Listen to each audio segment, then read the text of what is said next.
Hey, it's your buddy Peace and Harmony with you here today. We are focusing in on a great topic, and it's a little bit psychological. So I applaud all of you who are really working the path, getting free of these toxic people in your life, and really kind of diving in deep and rising above, transcending above, and really getting a new grasp of your life outside of just being a resultant victim or a resultant target or supply from a personality disorder type of individual. And I want to focus in on a really important topic that is known as metacognition. Metacognition is the ability of the human mind to think about what it's thinking about. And this also is very similar to a concept that I'm going to talk about that was coined by the wonderful author John Bradshaw, who wrote Healing the Shame That Binds You and Championing the Inner Child, Homecoming. He wrote some wonderful books, and he coined the term reparenting yourself, or parenting the inner child. And so this, I want to talk about how these two concepts relate if you have been in a relationship with a personality disordered individual who has really kind of hurt you, scarred you emotionally or physically or financially, however that they have. And really, the ability that you can to completely heal and recover from this detrimental, sort of crippled state that they tend to leave people in their wake. And the role of metacognition, as I mentioned, is the ability for you to think about what you're thinking about. So it's something that it is an ability that you can say where you catch yourself. You can catch yourself sliding into despair, catch yourself from sliding into depression, catch yourself from sliding into going back to a rehover, however you want to pronounce it, like getting sucked back in by their energy. And this role of metacognition is the awareness. It's an awareness of what you're thinking, it's an awareness of what you're feeling, and it's awareness of what you're doing. So much of the relationship is in autopilot when you are with them. Unbeknownst to you, you're not consciously aware or knowledgeable of the tactics that they are using or relating to people in their environment. And so unbeknownst to you, you're getting the negative messages, the stormy outbursts, the irrational false accusations, the shutting you out, the triangulation, the cognitive dissonance, the saying one thing and doing another, all the sort of gaslighting and resultant confusion that can surround these people. Yet you have found yourself staying stuck with these people. And, you're now kind of emerging, and you're now developing an awareness that this person is not treating you properly. This is not right. I don't deserve this, and this is not in my best interest. In fact, this is not in the best interest of my family, and this is actually quite serious. So the role of metacognition is the ability for you to use that awareness, that sense, and use it to re-alchemize, reshape, and recondition and program yourself for your future. When we talk about the work of, who am I thinking of right now? Dr. Joe Dispenza.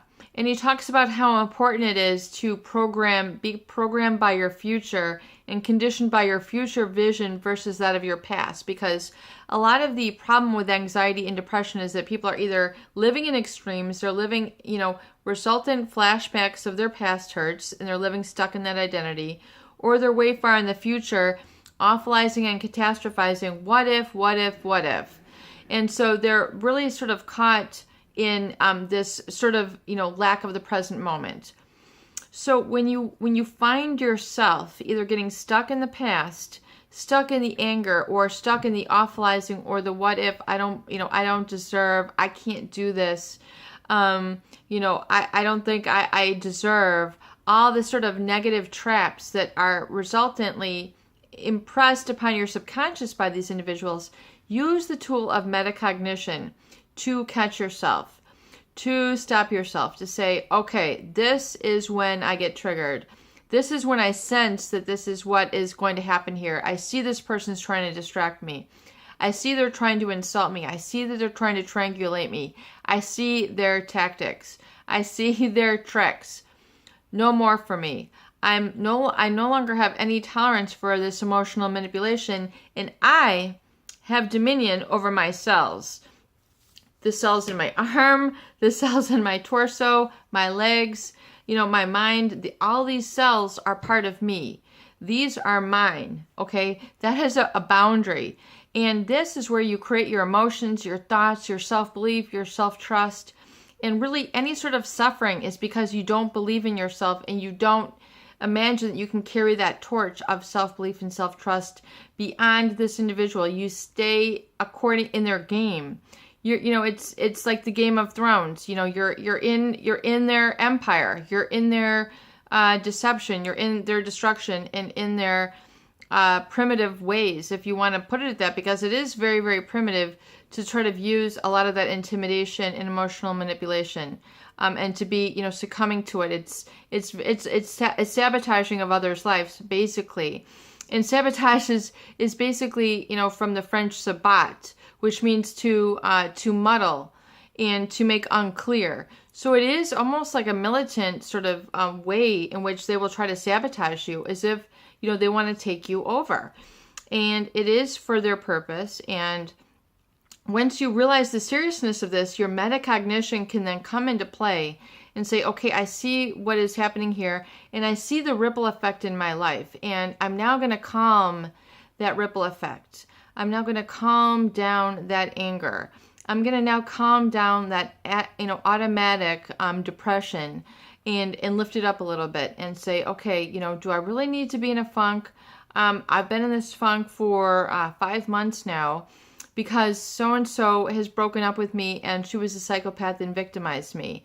How long do you want to stay in that funk? How long do you want to let that terror and that brainwashing continue to run your life? You need to really get into that role of metacognition and really look at and catch yourself when that occurs and say, okay, this is when the depression starts to set me in and I begin to feel and, make these sort of decisions, and they're not making me happy. I'm just really getting myself stuck here. And I know that this is from that aftershock of being with this person. And so now I'm going to let that go. And in order to be happy, I'm going to do what makes me happy. I'm going to smile. I'm going to go out and get together with people who I'm close with, who I can be close with and trust. And people who will allow me to trust myself and who will not cause me to doubt myself. They will validate me. They will respect me. They will have empathy.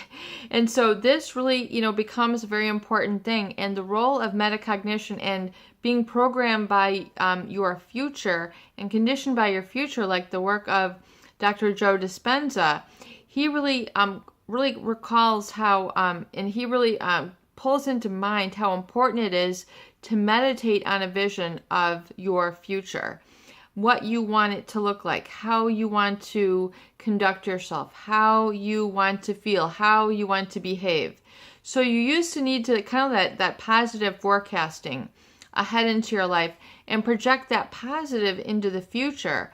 So you are able to stop yourself from either feeling the negative impact, that negative spiraling down, catch yourself and say, okay, this is what always happens. This is what I always do.